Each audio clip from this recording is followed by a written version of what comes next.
Hello, bachcho. Let's read this question. The question says an unspecified quantity of an ideal gas has a volume of 30 liters at 20 degrees Celsius, right? The gas was compressed until the pressure has doubled at constant temperature. Then the temperature is raised to 100 degrees Celsius while pressure is kept constant, right? What is the final volume of the gas, right? Option A है 25 liters, option B है 30 liters, option C है 19 liters, option D है 45 liters. The key concept for this question is Boyle's law and Charles' law. Boyle's law क्या होता है? Boyle's law is basically कि pressure is inversely proportional to volume at constant temperature, right? And what is Charles' law? Charles' law is volume of the gas will be directly proportional to the temperature of the gas when pressure is kept constant. For a fixed mass of a gas at constant pressure, volume is directly proportional to temperature. And what is Boyle's law? Boyle's law is for a fixed mass of a gas at constant temperature, P,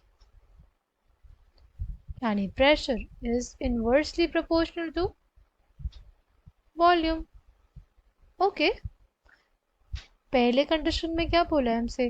पहले condition में बोला है कि constant temperature है, तो हमारे पास कौन सा लॉ यूज होगा?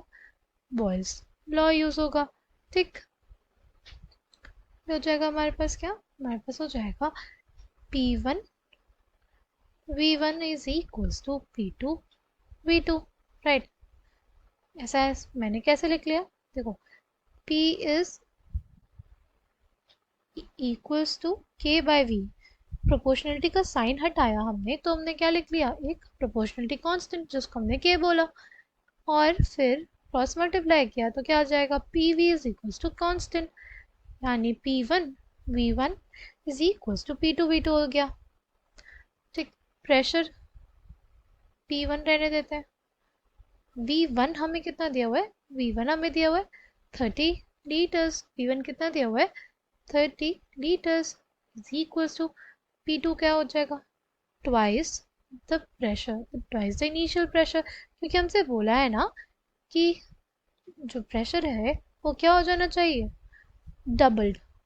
तो ट्वाइस ऑफ P1 हो गया इनटू V2. हमारे पास P1 से P1 कट गया, हो जाएगा 30 litres by 2 is equals to V2, यानी V2 will be equals to 15 litres. V2 कितना आ गया? 15 लीटर्स. अब नेक्स्ट कंडीशन क्या लगाई गई है कि टेम्परेचर को तो रेज कर दिया गया बट प्रेशर को कांस्टेंट रख दिया गया, तो हमारे पास कौन सा लॉ लगेगा? On applying Charles law. Charles' law, we know that V3 by V2 is equals to T3 by T2. ये कैसे लिखा हमने?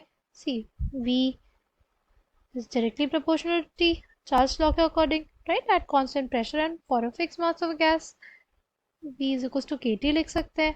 और V by T हमारे पास क्या आ गया? एक constant quantity आ गई, यानी V1 by T1 is equals to क्या हो जाएगा? V1 by T1 is equals to V2 by T2. अगर इस केस में लिखते तो हम लोग क्या लिखते? V3 by T3 is equals to V2 by T2, है ना. फिर उसको हमने चेंज कर दिया, फिर हमने क्या किया? क्रॉस मल्टीप्लाई कर दिया, इसको इधर ले आए, इसको इधर भेज दिया, ये आ गया ना हमारा फॉर्म. अच्छा, अब हमें क्या निकालना है? हमें निकालना है V3 T3, यानी जो हमने टेम्परेचर रेज किया वो कितना था? वो 100 डिग्री सेल्सियस था, उसको केल्विन में बदलेंगे. 100 प्लस 273, यानी क्या आ जाएगा?